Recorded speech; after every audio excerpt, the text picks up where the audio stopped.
Charlie Whiting. And we are back for some more memory verse tips. And sometimes thinking of different things to help your kids memorize verses can be hard, but just break it down and make it super simple. So today, we are going to pretend like we are in England, and we are going to speak with an accent when we say a verse. And the Bible story today was about Job. And you'll find this week's memory verse in the book of Job, verse 42:4. Are you ready, darling? Yes. All right, here we go. I know that you can do all things, I know that you can do all things, and that none of your purposes can be thwarted. and that none of your purposes can be thwarted. Very good, darling. Do you know what the word thwarted means? No. All right.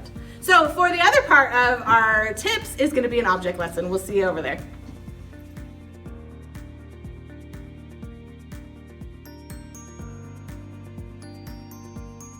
So sometimes finding an object lesson when there's a hard word in your verse is a great idea. So for today's object lesson, you just need some water, a pretty good sized baggie. This is a freezer one, some super sharp pencils, and you might want a bowl just in case you make a mess. So this baggie is going to represent all the things that happened in our lives, all the bad things that happened in Job's life. He lost his family, right, Charlie?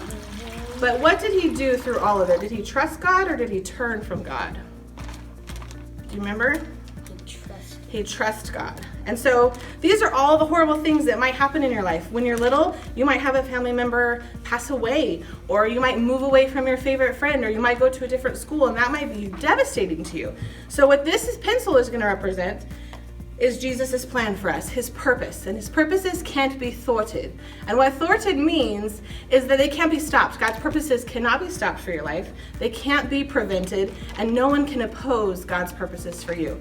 So I am going to put God's purpose all the way through these hard situations, and let's see what happens. Are we going to make a mess? We're going to poke it. Charlie's watching out. Look at that, guys. When we see God through all of our hard situations, nothing, there's no messes.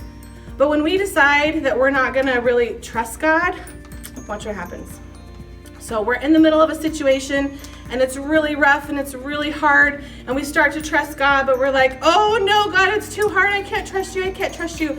We make a big mess of our life, don't we? But then when we decide that we're gonna give it all to God and go through our situation, through his power and through prayer, we don't make a mess of our lives. Well, that's it. See you guys next week. Bye.